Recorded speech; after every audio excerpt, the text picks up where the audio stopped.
नमस्कार दोस्तों, आज के कई सालों पूर्व बॉम्बे में एक रेलवे पुल का हादसा हुआ था और उस हादसे में कई लोगों की जान चली गई थी। और पता है वो हादसे का कारण क्या था कि रेलवे पुल पे एक आदमी फूलों की टोकरी लेके जा रहा था तो उसके फूल वहाँ से नीचे गिर रहे थे। तो नीचे खड़े हुए आदमी ने देखा और उसने ज़ोर से आवाज़ लगाई कि फूल गिर रहे हैं, फूल गिर रहे हैं।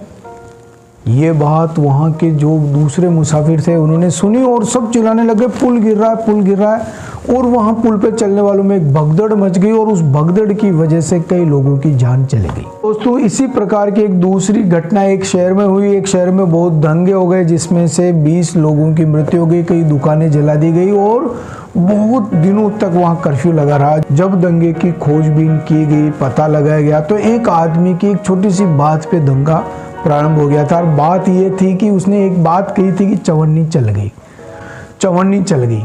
दोस्तों, उस आदमी के पास में खोटी चवन्नी थी और खोटी चवन्नी को बार बार कोशिश कर रहा था कि दुकानों पे ले जाके उसको चला दे और उससे कुछ सामान ले ले, लेकिन बार बार उसके चवन्नी को खोटा बता के दुकानदार लौटा देता है। हम जानते हैं दोस्तों, खोटा सिक्का होता है वो अच्छे सिक्के का प्रचलन बाहर कर देता है। यानी कि हमारे पास भी यदि कोई कटा फटा पुराना नोट आ जाता है, वो चल नहीं पाता, तो हम सबसे पहले उसको निकालने का प्रयास करते हैं। तो उसी प्रकार उस आदमी की चवन्नी बाजार में नहीं चल पा रही थी। एक दिन शाम के समय में एक दुकानदार के पास गया, कुछ सामान लिए और उसने वो चवन्नी उसको दी। दुकानदार भी जल्दी में था, उसने उस खोटी चवन्नी को ले ली, गले में डाल दी और आदमी को सामान दे दिया। और उसको इतनी खुशी हुई अपनी चवन्नी चलने की, वो बाजार में चिल्ला के जोर से निकला, मेरी चवन्नी चल गई, मेरी चवन्नी चल गई, मेरी चवन्नी चल गई, चल गई, चल गई। तो उस आदमी ने जोर से चिल्लाया, चल गई, कहाँ चल गई? फिर दूसरे ने पूछा, क्या चल गई? कि लाठियां चल गई। और क्या चल गई? गोलियां चल गई। वहां दंगे हो गए और उस बात को लेके अफवाह इतनी फैल गई कि उस शहर में कम से कम 10 दिन का कर्फ्यू लगाना पड़ा।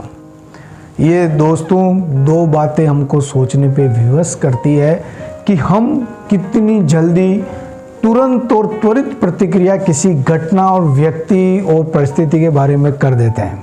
नमस्कार दोस्तों, मैं शिव कुमार व्यास व्यासवाणी चैनल में फिर से आपका स्वागत करता हूं और आज मेरी चर्चा का विषय अफवाह। बहुत ही ज्वलंत बिंदु है दोस्तों। समाज में कई प्रकार की विघटनकारी गतिविधियां होती रही है और समाज कई बार टूटा है, कई व्यक्ति पे लांछन लगे हैं और कई बातें ऐसी है जिनको हम सोचे समझे केवल सुनी सुनाई बातों पर यकीन करके हम दूसरों को परोस देते हैं। दोस्तों, मुंह से लेके कान तक और कान से लेके मुंह तक के सफर में हम बिल्कुल भी अपना विवेक का उपयोग नहीं करते हैं। इस कारण से जीवन में हमें कई बार खामियाजा भुगतना पड़ता है। हम कई बार जाने अनजाने में अफवाहों को फैलाने में हिस्सेदार बन जाते हैं, सहायक बन जाते हैं और उसका हमको जीवन भर एक पछतावा रहता है।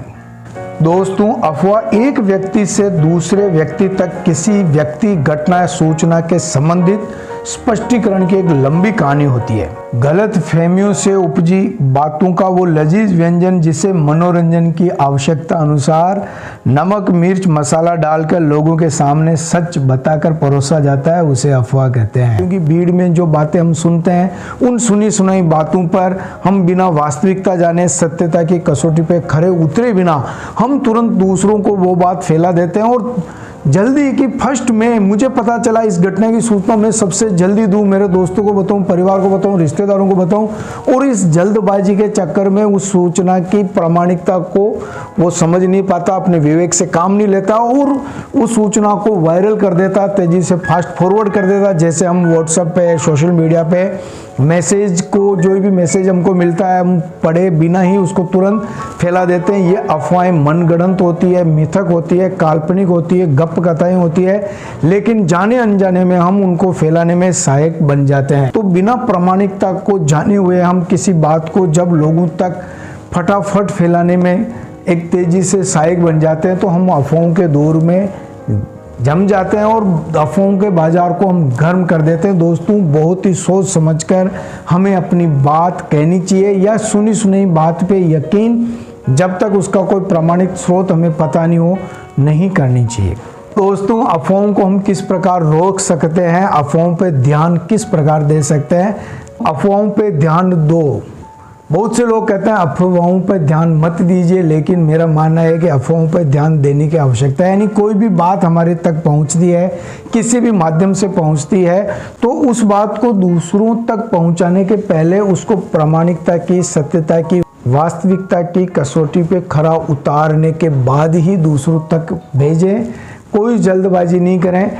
दोस्तों, एक घटना के माध्यम से मैं बताना चाह रहा हूँ कि किस प्रकार हम अफवाहों को रोक सकते हैं, अफवाहों पर ध्यान दे सकते हैं। सुकरात के पास उसका एक अनुयायी आया और सुकरात को कहने लगा, मैंने आपके दोस्त के बारे में एक बात सुनी, मैं आपको बताना चाहता हूँ। यानी कि जो बात मुझे बताने जा रहे हो वो कितने प्रतिशत सत्य है।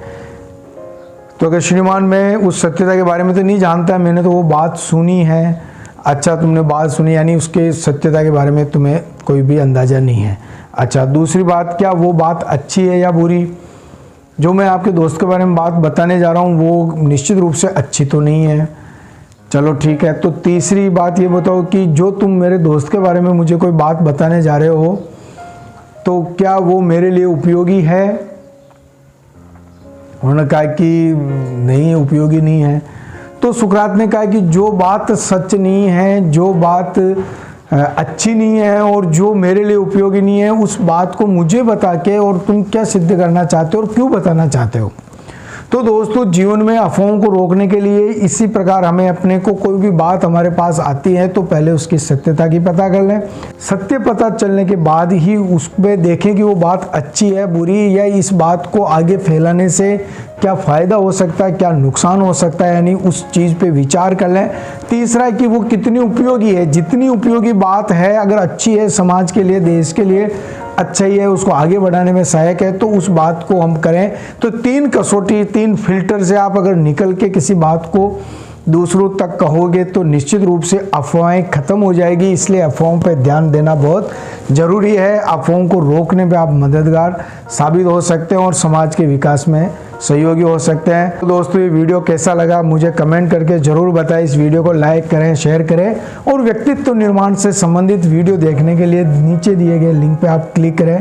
बहुत बहुत धन्यवाद।